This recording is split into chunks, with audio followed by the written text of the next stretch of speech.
Okay, so that's what it is. Test, test, test. Okay, there we go. Yeah, that's what it was. Test, test, test. Yeah, go ahead and mute.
I think we're ready to get started.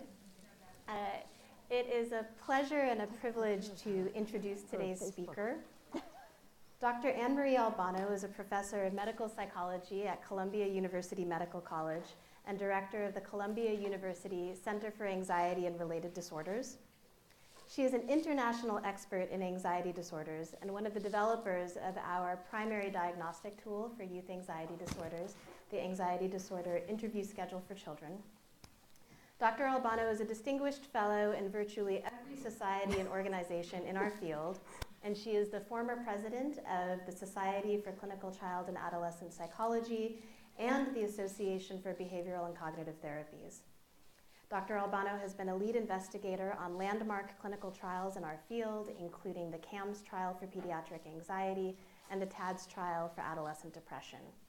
She will be speaking today on a timely topic, the treatment of anxiety disorders in emerging adults. Please join me in giving her a warm welcome. Thank you, Clara. Thank you. You know, they say research is me-search, and my parents would say I'm still transitioning into adulthood, and so we study what we love. Thank you for having me here at UCLA, and it's good to be here with colleagues that I've known for a long time. Hey, Jim.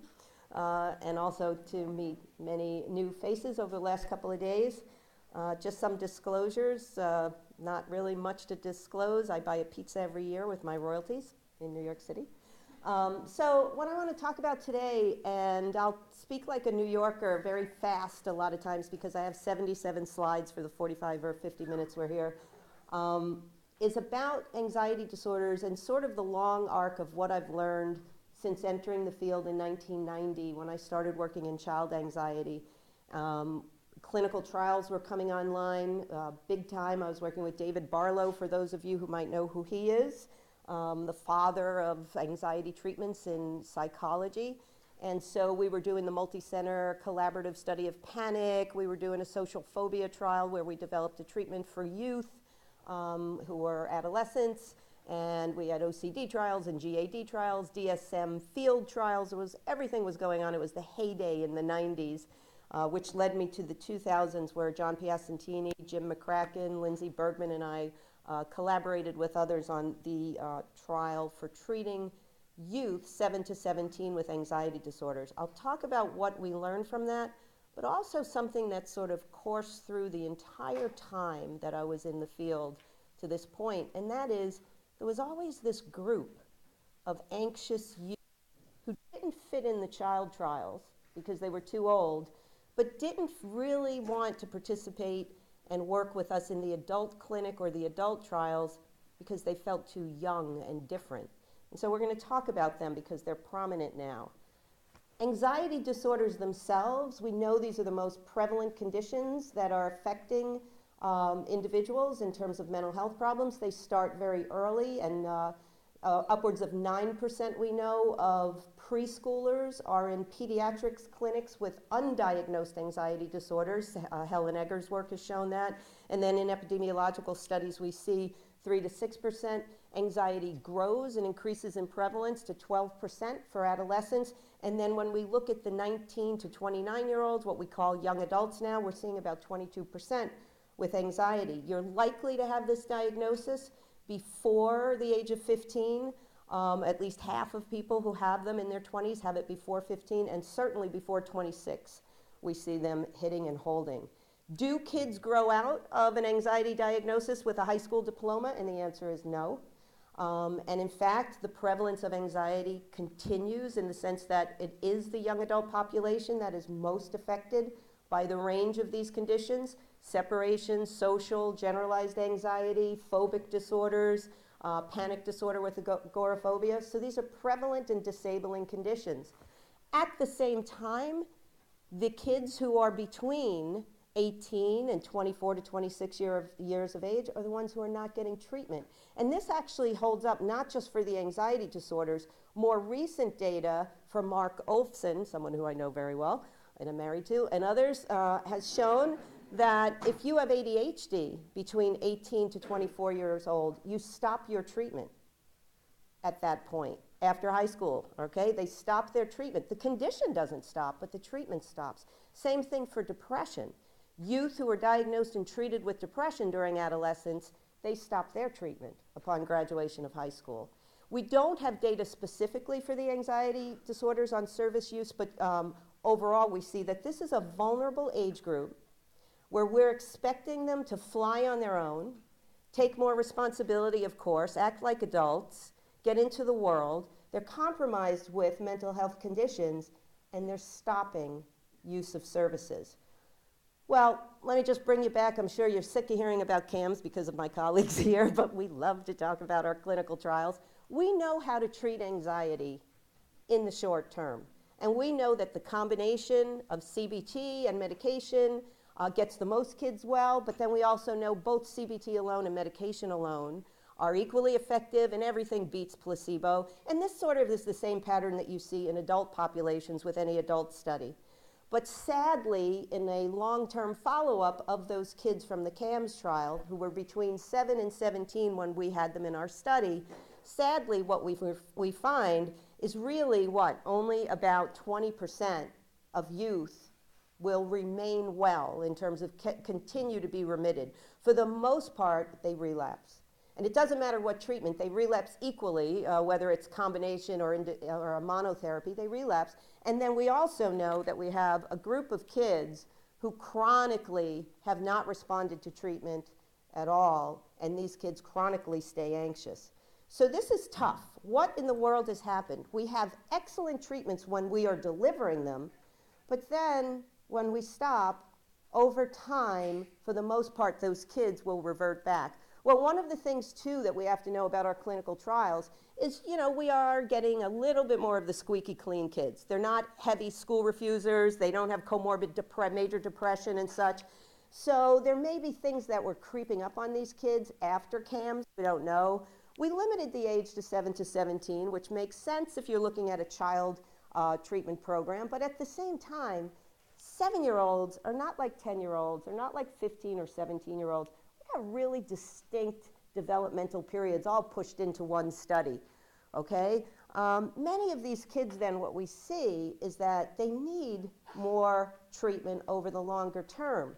And the other thing that, what were we missing when we think about this?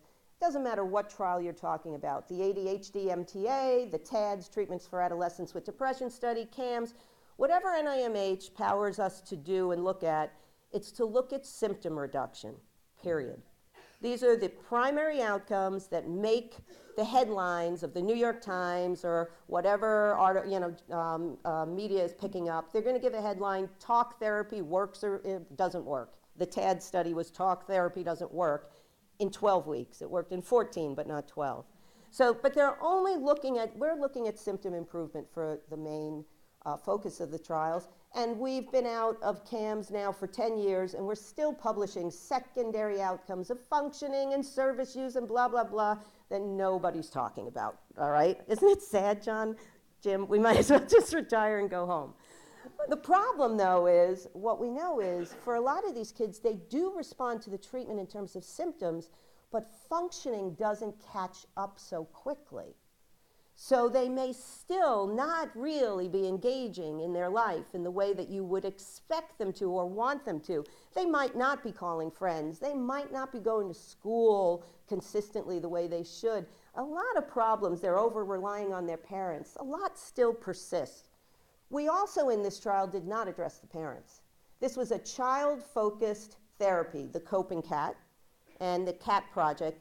The parents came for some checkups, but we weren't addressing the environment within which the kids live. And that is critical for us to understand.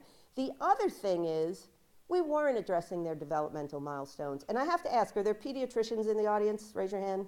Don't be afraid. Oh my gosh, none. Woo! All right, parents. Any parents in the audience? I want you to think about this. Now with the show of hands, how many of you were asked by pediatricians, nurses, or whomever when you brought your kids in for visits about developmental milestones after the age of 5, after the age of 7, after the age of 10? You got one doctor everybody should go to, is whoever you saw, all right? For the most part, we don't look at the milestones of development that continue all the way through, right? Adolescence into young adulthood. And this is important because the skills we talk to and give a kid at 7 or 10 years of age are very different from the way that we give and deliver skills training in CBT as they are moving forward into adolescence. And there are challenges across the board that are going to increase anxiety just naturally as you're transitioning through life. And the transition to adulthood, again, I'm here to tell you, it was not easy. Thank goodness for pot and things like that back in the, but anyway, never mind. Maybe they'll have it easier nowadays that we could get these things for free. So anyway, we've got to look at what's happening. The whole time that we were working on all these studies, and I've had these kids who were coming in who are in this in-between age group, we started developing and we started just treating them as themselves, right? The college age group. I always had the college age group wherever I worked. Around the year 2000, just before we were getting ready to launch the CAMS trial, out comes a book by a guy called Jeff Arnett entitled Emerging Adulthood that essentially sent Erik Erikson twisting in his grave, poor guy. He made a great contribution, Erikson, of course, with his understanding of the stages of development. But let's remember something. He published this and did his theory post-war at a time of great change and real peace in the world. Manufacturing was going on. People can go to college or they can enter family businesses. Once you got married, you got out of high school, you got married. On my 23rd birthday, my mom comes to me and she says, you know, when I was 23 years old, I married your dad, and that night I got pregnant with you. I was at home, again, living at home, and I looked at her and I said, I'm not getting married today, but I certainly could get pregnant, Mom, if that's what you're looking for. The point being, we started changing. Things started changing since Erikson developed his theory, and that is that kids were taking a little more time, right? Not jumping into the family business that didn't exist anymore, because now we outsource and everything is like, we don't have family furniture makers anymore. You got IKEA, okay? Things have changed so much. So what happens is Arnett was studying what's going on with kids who are not following the same path as their parents. He called this emerging adulthood the age of in-between, roughly 18 to 29-year-olds, where kids are trying to figure it out. Maybe they take gap years. Maybe they do a little bit of school, they drop out, they go back. They're moving out, they're moving back in. They're pretty unstable in some ways, but they're having fun with it. For the most part, he finds that they're very optimistic about things. Normatively developing kids, all right? And we have to bear that in mind.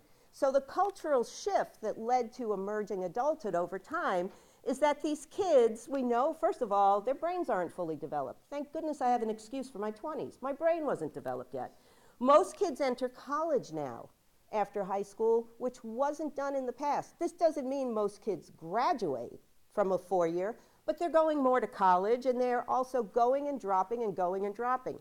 They return home a lot of times and live at home now more than ever before, and we know this is because the jobs aren't available and prices of housing. My gosh, I couldn't afford to live here, and I'm a New Yorker, you know. So there's different things that go on that are keeping kids, you know, sort of in this in-between, and they don't marry the way that our parents used to marry. They take their time and they delay.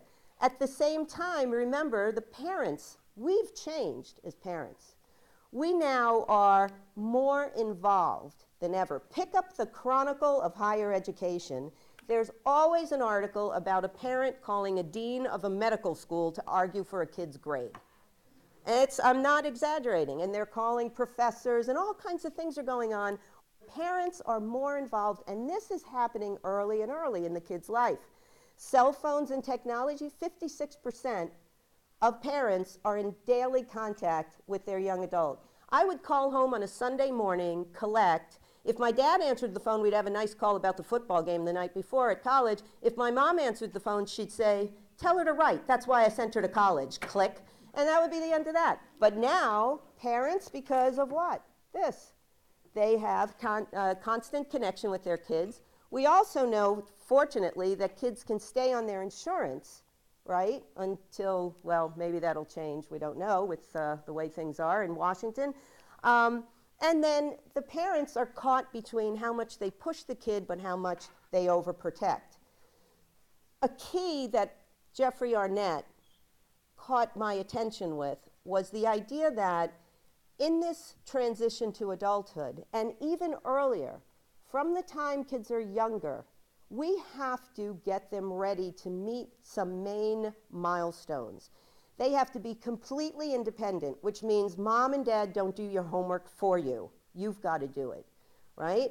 They've got to get up on their own. Not that. I have families who call their kid at college to wake them up in the morning because they don't wake up to an alarm clock. What is that?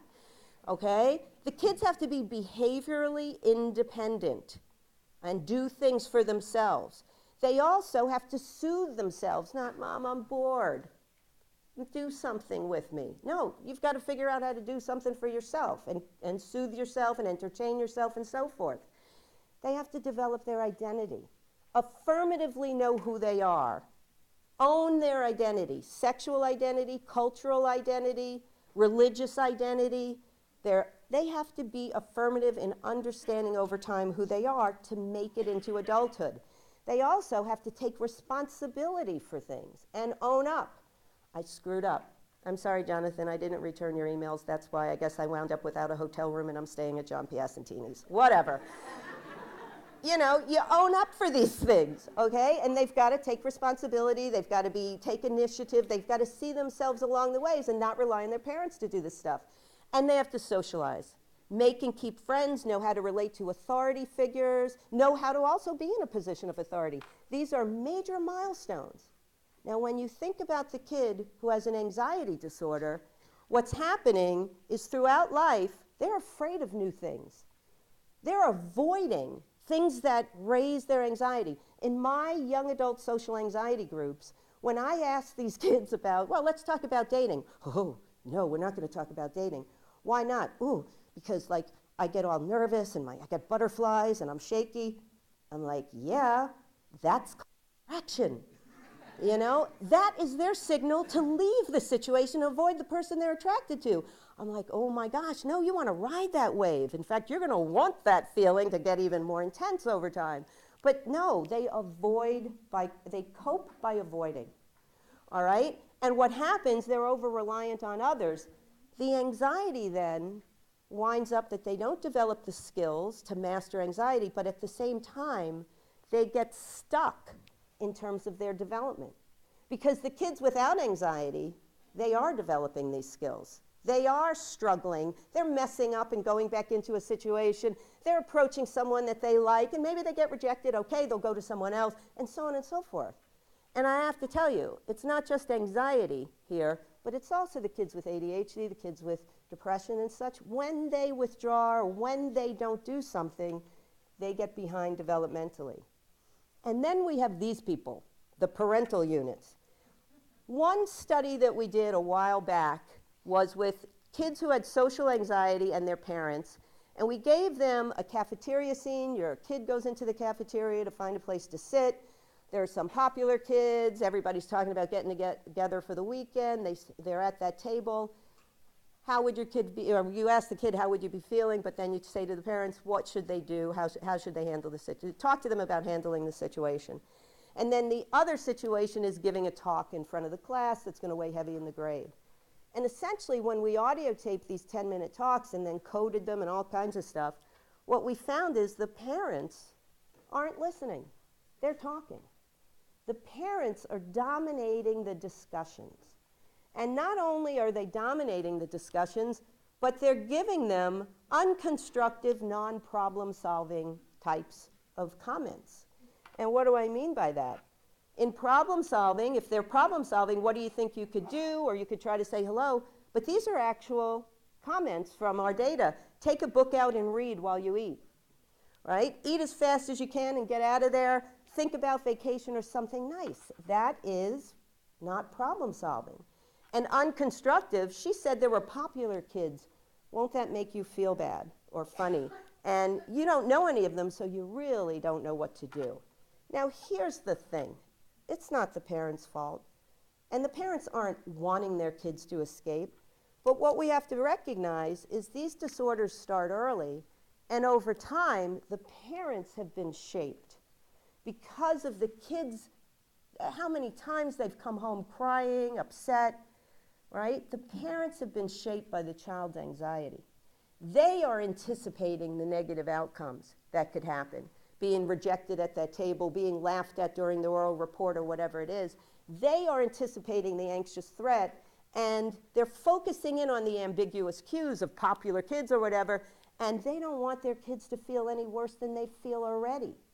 So they are inadvertently reinforcing escape and avoidance. And these data that came from Susan Conradson's dissertation that we did also showed if the parents themselves had high anxiety, it was even worse. So here's the thing. This is Kathleen Marikangas's National Comorbidity Survey data of adolescence. Anxiety starts by 4, 5, 6 years of age. This is anxiety, increases in that prevalence. The parents' behavior is being shaped from early on. What are you going to do as a parent when a 5-year-old comes home to you in tears that no one on the playground played with me at school today at recess? You're going to comfort that little one. You're going to reassure them. You're going to call that teacher and fix it. What are you going to do at 7 when your kid comes home and no one she didn't get invited or he didn't get invited to the party everybody's going to? You're going to comfort them. You're going to reassure them. You're going to call that parent and say, give my kid an invitation. But when does that stop? When does that stop? And that's the big thing that we have to deal with, because the more overprotection happens, then we get in the way of development in terms of meeting milestones that continue throughout the time, right? Parents are getting in the way here, in a sense, of taking over to protect. But in fact, what's happening is they're feeding in. So overprotective parenting, they'll complete the tasks for the youth, they allow avoidance to occur, and then they get in the way of learning how to manage difficult situations. So we have changed the way that we've been working in our clinic, and that's what I want to talk about. Usually I do this in a 2-day workshop. We're going to do it in the next half hour. Okay, let me get a drink. I promise it's just water.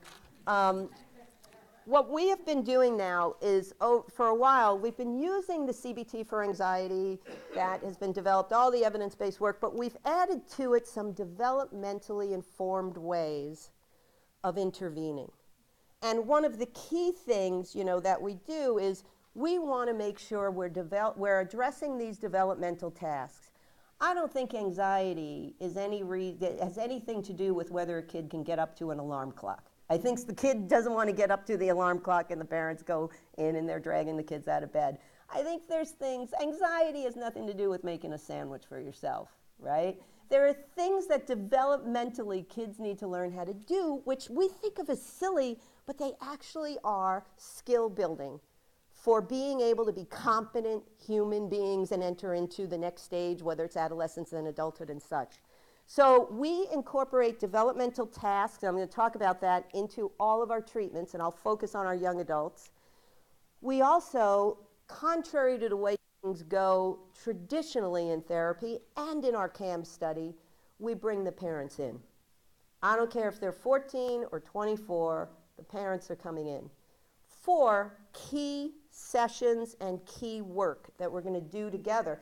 And a large part of why we're doing this is because parents of these youth who are failing to launch are 22, 24 years old, living at home, on the internet, gaming all night, staying in bed all day. The parents are outraged about it, but helpless to change it. The kids don't feel good about this. They're helpless to change it. In the meantime, why am I just going to work with that young adult and not have the parents involved who they're living with and are contributing to their upkeep in some way? We've got to address these things. We can't lock the family out.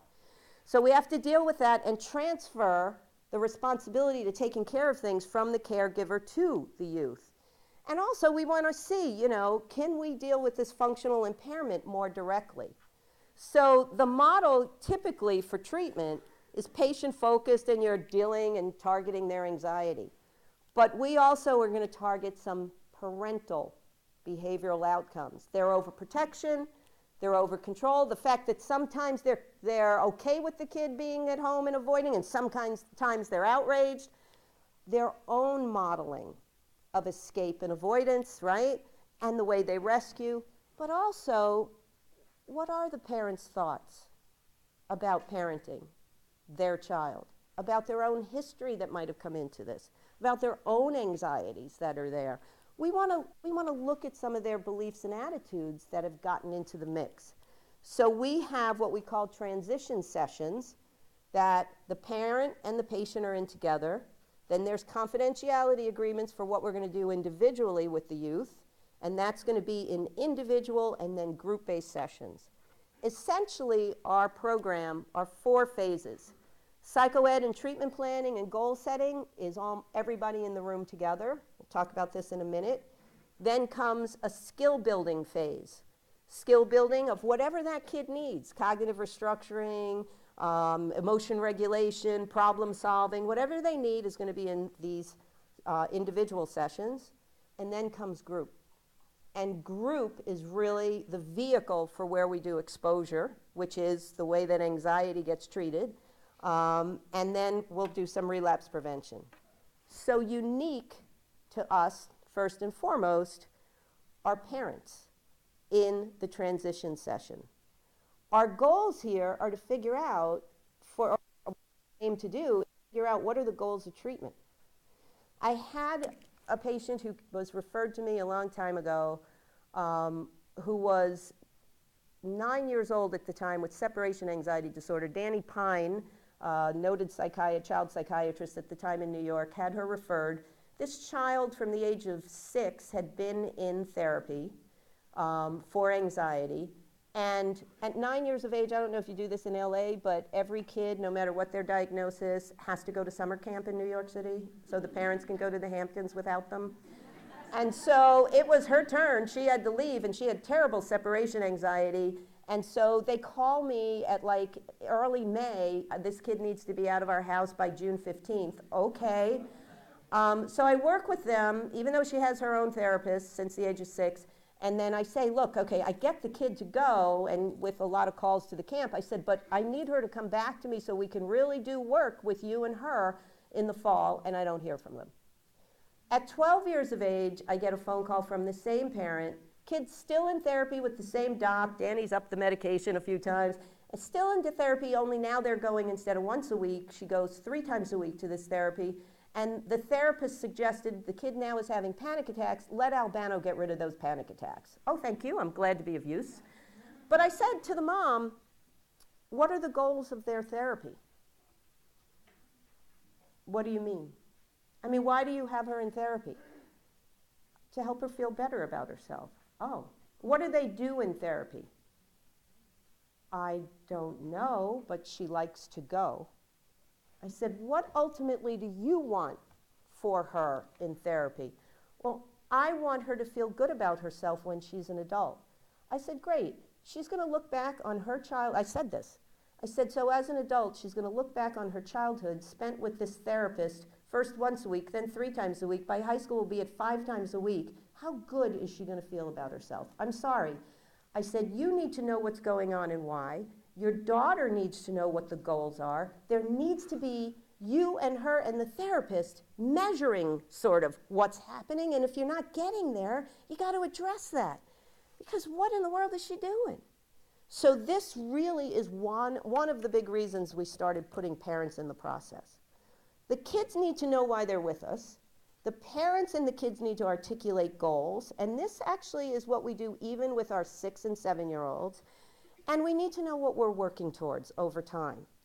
We want to assess developmentally where the kids are now, too, with the parents, and what the parents are doing that the kids need to be taking on, and make a plan for that.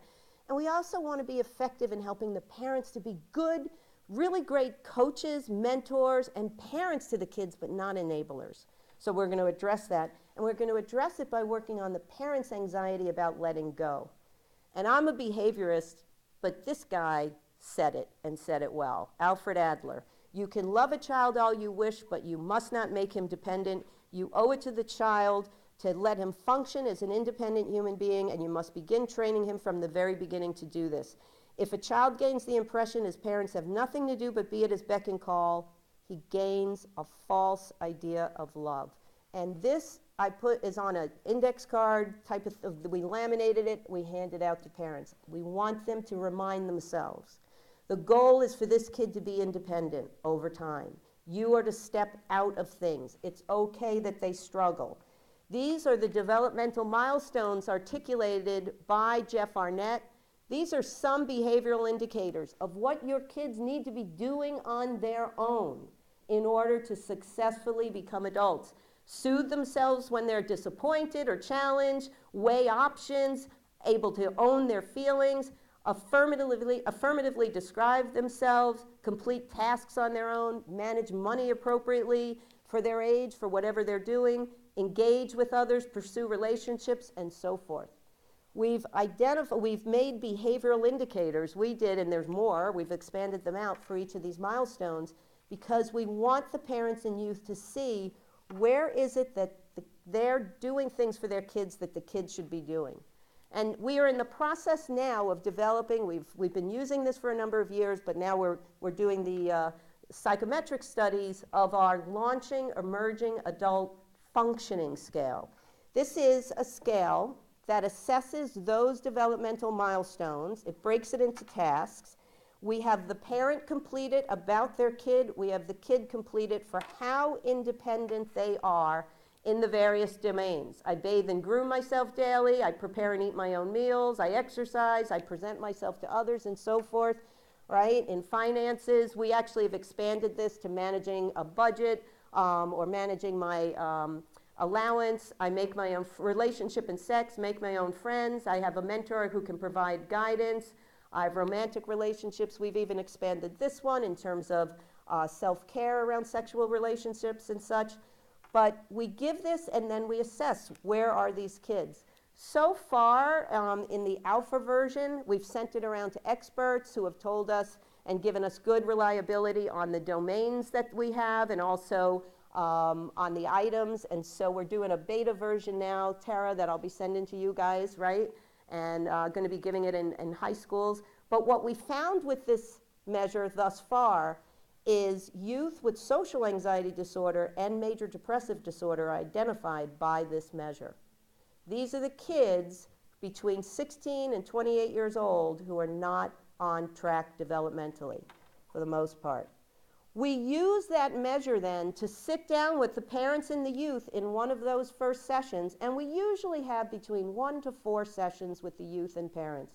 About 2 to 3 of them happen in the first part of treatment, and then there's another one down the line. We are trying to find out then, what are they completely dependent on, that they agree they're independent on rather? What things do they do sometimes but not always? And where do the parents always have to step in? So this is one of our young adults. She's dependent. She doesn't soothe herself. She doesn't make a decision. She seeks advice like crazy, doesn't make any, it's reassurance seeking, right? Her parents have to remind her to send emails. They proofread all her emails for her. She's a college student. Dad calls to refill her medication. Mom reminds her to take her medication. All right, we're talking about a kid who I think at this point, this one is 20 years of age. She needs help taking next steps for vocational goals. So in these things in transition, she used to live in a dorm. She's at home now. Parents nag me to get out and go out more. And then here's where she is independent, expressing herself, driving, doing her own laundry, hooray, things like that. The goal is we start here and we do a developmental hierarchy and we work with the parents and the youth about how the parent and what the parent is letting go of. And this is a developmental hierarchy example, how emotionally challenging any of these situations are and how independent the kid is from 0 to 100 on taking care of personal hygiene, making my bed, doing my laundry, making an appointment with a job or a college counselor, working part-time, and so forth. The goal is these things should move to independence and the parents have to let go. But getting parents to let go is an issue because we do all the psychoed. Why me? Why do I have this? Why does my kid have this? We talk about psychoeducation the way you all do in treatment. But what we're going to get at is, Mom, Dad, tell us why it's important for you to do this for your kid and not let them do it alone. What's going to happen if you don't call that teacher, make that appointment for them, tell them to get up on time? We get at what the parents' anxieties are about the kid, and we do this in front of, all right? We have the parents early in the first session. Let's do a little mindfulness. Take me back to the first time you saw your child struggling due to anxiety. Focus on that, describe it, and the kid is hearing the parent. Now, mind you, these kids are coming in with their parents in great conflict. He's lazy, he doesn't get up, he doesn't do anything, he doesn't help himself, and the parents are like, and the kids, you don't understand, it's harder these days, you don't know. Let's stop for a minute and think about that first time you saw your kid anxious. And the parents start talking about that playground experience, that birthday party that they didn't get invited to, that time they embarrassed themselves somehow, whether they vomited in school, whatever it might have been. And they're describing this with a lot of emotion, and you're pulling for that emotion. And the kids are listening. You did what? I did what? That happened? What? I didn't know that. I don't remember. Because it resets them looking at each other a little bit differently. And we start to, and we're able to talk about then, the parents then having set and started doing this again and again. Tell me about another time. Tell me now what you remember when your mom or dad stepped in. So we're getting them to understand how this dance started. And it's not your fault as a parent because you passed on the genes that great Aunt Mary had. And it's not your fault as a kid because you're, lazy. That's not, it's just anxiety did this to y'all. It changed the nature of the way you relate to one another. Okay? So now we have to understand, why do you keep stepping in? He's 15, he's 17, he's 20. Why are you keep stepping in? And these are the beliefs of the parents. If I don't, he's going to fail, he's going to miss out, right? If he struggles with anxiety too much, it's going to overwhelm him, it's going to cause a lot of psychological damage, it'll be my fault forever. This is really what they're afraid of. And what happens here, and they also don't want their kids to be angry with them. And here's where the kids are like, and invariably it happens, you haven't let me try.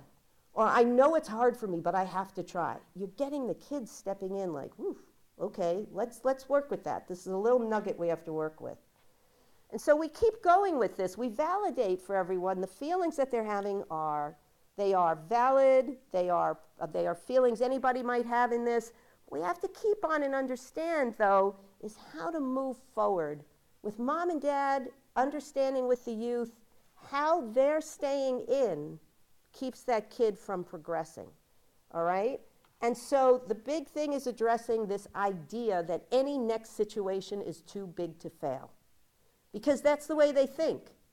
Any next situation, not getting to school on time as a junior in high school is too big to fail. No, not getting to school on time when you are by yourself at Tulane University, which I had to deal with that yesterday with one of my kids, that's too big to fail because a professor's going to, mark you down.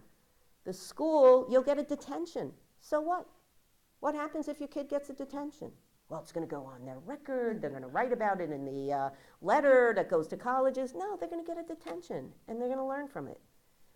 So we have to help the parents to see that they're limiting some progression because they're afraid that kids aren't going to learn from these circumstances.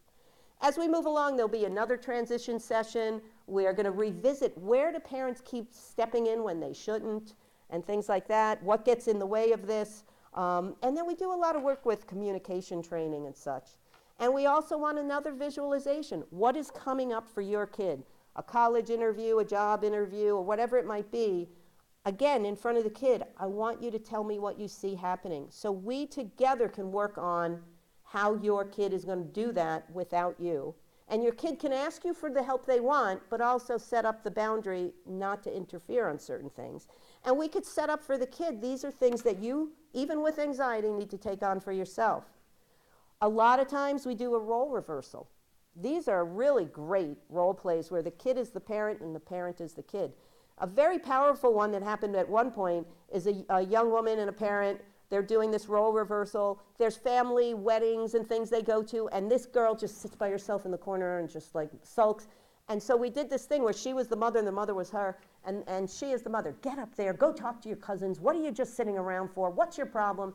And the kid's like, you don't understand, just leave me alone. You're embarrassing me, leave me alone. And as this is going on and you sit there, After a few minutes, the girl reached over and pinched her mother, and the mother screams, like, what the heck did you do that for? And the kid said, that's what you do to me at this point always. And the mother burst into tears because she recognized, oh my God, I do that, and I had no idea. No idea how it hurt, and no idea it was just automatic. And then the kid was able to talk about the frustration she recognized the mother felt about not being able to get her to move, and the mother recognized how hard it was to explain how she was feeling as the kid. So we're able then to start talking about taking the perspective of the other person. I have a young adult right now, moved back in, highly successful parents. He finished college, went away for a year, came back in, and he's just laying around at home, moved the girlfriend in. Oh my goodness, talk about, the parents are like, what's going on? And he didn't understand why they don't like the girlfriend. And it's like, look, we had to do a little role reversal here, and now he finally understood having this woman they never met who he picked up while he was on a year abroad come back into the house and live with them, and she doesn't speak English, and they don't understand one another. What's going on? He's finally understanding from their perspective that, what's happening here? How long is this going to last? Where's your relationship going? You don't tell us these things, so we don't know what to expect, and so forth. And then he, was able to get it from their perspective. Yeah, you're invading my space, and so on.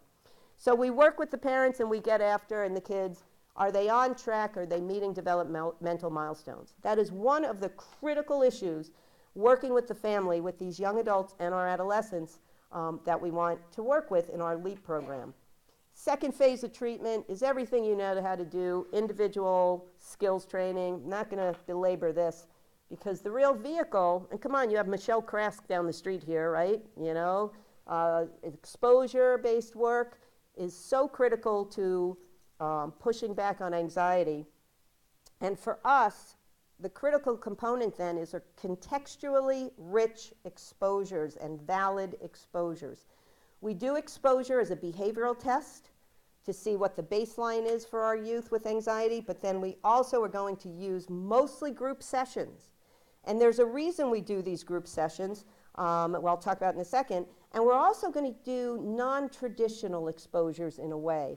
This is data from mice studies that shows in the adolescent phase of the life of a mouse, they don't habituate or they don't demonstrate extinction learning the way that pre-adolescent or adult mice do. And some data suggests this may be the same with humans.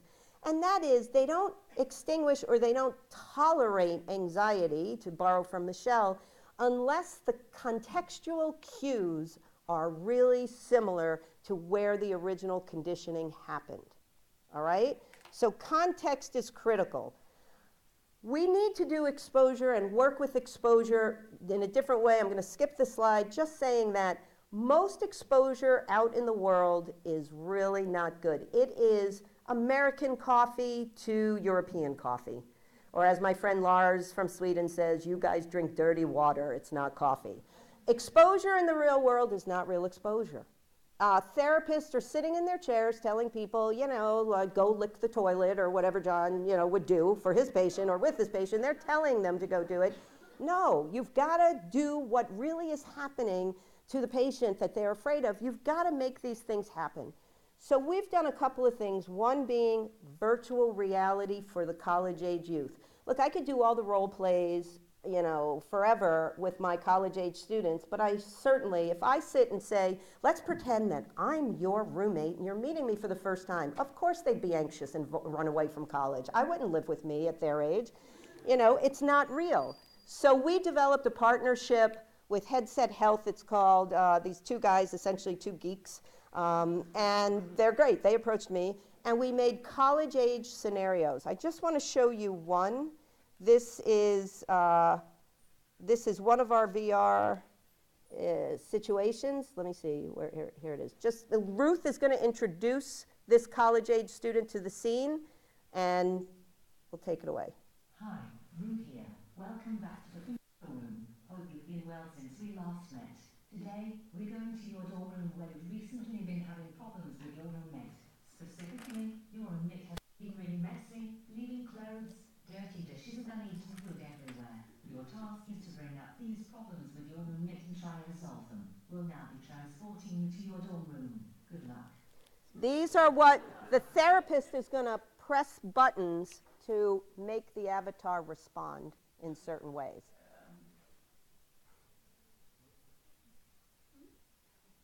So you see what she's looking at. Hi, Ruth here. Try starting the conversation with your roommate about the mess in the room. Hi. So it's kind of messy. It's a bit Hey, messy. wait, I have to finish this thing off and I'm about to head out.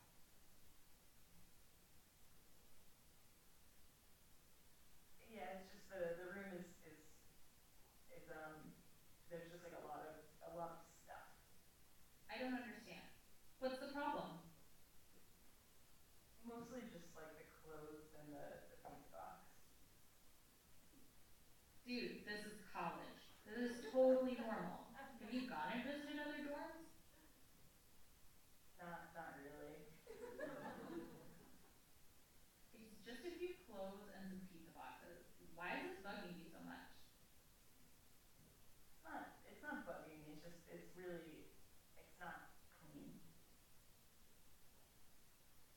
You're not hearing me. Look, just chill. This is no big deal. I mean, to me I want like the room a little bit cleaner. You're not exactly perfect either. Well, there's lots of things you do that annoy me, but you don't see me complaining about it. Yeah, I'm not the best, but there's just your stuff's kind of everywhere. Look, this is just what sharing with a roommate is like. Get used to it. So I'll leave. Maybe I should get used to it. Just if it can be a little bit cleaner, that would be helpful. Fine. I'll clean it tonight. So we have different scenarios, and we can make the challenge, we can make the avatar be much meaner, we can make her be easygoing. We've got sexiling. How many of you know about sexiling? Okay, so we have a sexiling example where, because a lot of our young adults, they come home from college after having slept in the hallway because their roommate won't let them in the room at night. They have a partner in there. So we have the kind of things that these kids are dealing with. Asking the professor for an extension and not getting one. This came from my life too. My boyfriend dumped me. We got engaged at spring break. He dumped me at his graduation. So I went back to Florida State crying. I said to my professor, I can't take my final exam in biology. He said, too bad. I said, no, my fiance dumped me. He says, yeah, well, there'll be another one day. He'll dump you too. Too bad. Be it. So it's like, okay. So anyway, we have to make scenarios and make them go all the different ways they might go. And essentially what we're doing right now, what we found out so far, we're collecting data, but these avatars are a little wanky. We're going to work with that. But for the most part, we're getting anxiety out of these kids, and they're pretty realistic to them. And then again, what we see is that the kids who have social anxiety disorder, right now, those are the ones who are having the tougher time. Some of the scenes, there's a classroom scene, there's a party scene, there's the cafeteria, the roommate. We are also building out our sexual assault situations for high-risk situations like that. We do these exposures where they are doing the VR, they're sitting in a group with other kids too. So our exposures are always in groups, anywhere between 5 to 8 young adults. They go for 10 sessions at a time. We have beginner group, which is kind of lower key in terms of exposure, intermediate and advanced. It's cost effective to the families, especially as they pare down and they don't have to have the individual work anymore. It's expose. And I have one kid who was selectively mute as a college junior. He was a tech guy, so he never had to talk, I don't know. But he really was selectively mute. He's with us now. Believe it or not, he's been through something like 11 exposure groups over the years. He is on the help desk at our hospital. Isn't that something? But we got him out of college, got him a job, all through this. He kept coming back to the more advanced groups to do more of the work to get to the next step. Now he's working on relationships, all right? And so the thing about what we do is we want our kids to be able, not just to manage anxiety, but to be in the world and talk about and deal with real world issues. So our exposures start out easy, but then it's taking on things that college-age youth have to talk about. your friend is pro-life, and anybody who isn't, she considers a murderer. You have to talk with her about you being pro-choice and agree to disagree. Now, it doesn't matter what the kid is. It's about, kind of like with a debate, you've got to learn to just be able to have conversations without losing it and not letting your anxiety get you, all right? A mission is possible task is where they pick up an envelope and they're told to go to the cafe, to Whole Foods, or someplace, to Columbus Circle, and to perform in some way. Put in a job application, talk to people there, and we may use our medical students, our other volunteers, psychology students, who will then interact with those kids, okay? And then the patient comes back to the office, and we process what happened. Our advanced exposures are we send them a mission is possible task, and we have volunteers who are professors, who are restaurant owners, who are business people.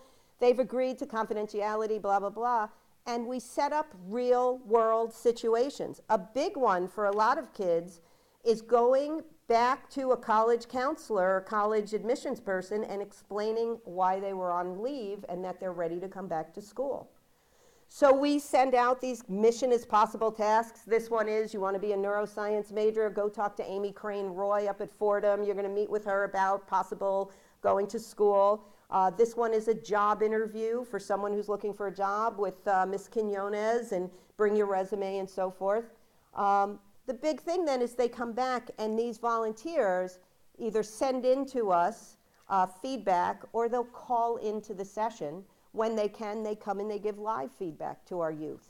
So we're constantly pushing the envelope on exposures. It's very critical for us to do that, to capitalize on context. And then finally, there's always relapse prevention termination session with the parents and stuff. This young man who's now working, for instance, at Columbia, at New York Presbyterian, his parents are no longer involved in treatment. He's living now with a roommate that he found on his own, and he's doing things to try and meet people. He's talking, he's going to always be a bit inhibited of temperament, of course, and stuff, but he knows and he's able to do what he can do for himself because we got mom and dad out of doing it for him. So it's really important, our final transition session with the families and such. A couple of other things just to know. We have we have a young adult adulting group. This you could do in your IOP, which is those kids who are doing nothing and they are laying around. We start this group at 1 in the afternoon on Monday, 12 on Tuesday, 11 on Thursday, 10 on Friday. You get it? And then the next week we're all at 9 in the morning. They come in, we deal with basic tasks, making a plan for the day. We give them exposures to do. They're in group for about 2 hours, and then the rest of the day they're doing exposures and working on self-care needs and things like that. We also have a 5-session parents group. This is my biggest group. I have 20 parents all the time in this group. They go for 5 sessions, and it's for the families whose kids haven't come to therapy yet. And it's about having that conversation, setting the tone that, you are living in our house, but you've got to be a participant in the house now, and you'll have responsibilities and so forth, and then also how to use a little motivational interviewing with your kid to get them to go into treatment. The goal is anxiety reduction, obviously with us, but it's also functioning, that these kids learn to take it on themselves, okay? And what we want them to do is be able to meet those developmental tasks for the age that they are. And again, like I said, we even do this in many ways for our younger kids now, where everybody has stepping up tasks for the 7, 8, and 9-year-olds, and then their transition tasks for the teenagers. Our goal is for parents to party, get that nest empty, and learn about one another again, have a good time. And I'll just say we'll be starting a VR randomized trial in the winter, where we're going to be looking at exposure by VR versus exposure as usual. Don't get scared. I'm wearing the same thing in this as I am. This is my avatar.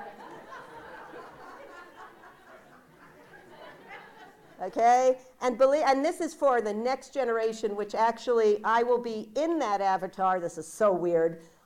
in the headset, and our group members who have gone off maybe back to college can sign into a group virtual reality room from where they are, pick an avatar if they don't have their own, and we could continue to do the work. I want to thank you all and take any questions.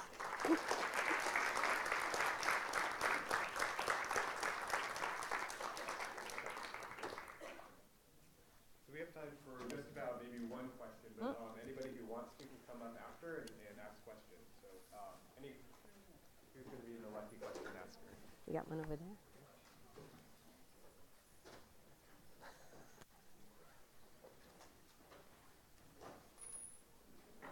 Actually, I wondered, are there Oh, I don't have one now. in Los Angeles who are doing what you're doing? And also, do you have any suggestions or reading lists for roles of grandparents? Oh, wow, the grandparents. Well, that's an interesting, first of all, Tara Paris, Lindsay Bergman, John Piacentini, this crew are adopting the LEAP model here. So Tara, raise your hand. So Tara will be the person to talk to about LEAP and what you guys are going to do here. In terms of the grandparents, the other thing I should say is both the LEAF, the functioning scale, and also the model of treatment we are doing in our Medicaid insurance clinic that is in Washington Heights, largely immigrant Latino families. We're doing it in our IOP that's over at Cornell. So we're doing it in a number of different settings with a range of demographics, and we are also going into high schools. Grandparents come in, especially with our families where there's multi-generations living in one home, or you have grandparents who have taken over the care of youth. So they are they come in. They are the people that we're working with. And if there are parents and grandparents, we'll have 4 of these adults who are doing this stuff together. It's getting them to buy in as to what their goal is for that youth. And their goal is always about them being independent, but we have to help them see how they're, keeping them a little bit held back. La abuelas are very difficult, and boy, they get right at you and say, yeah, he'll be fine when he's 20. Right now, he's going to sleep in with me, and and it's like, no, we've got to work it out. So, we try to work as best as possible, but we're looking at different ways that we have to adapt this for different families. All right. Thank you all for being here. If anyone has questions, thank you so much.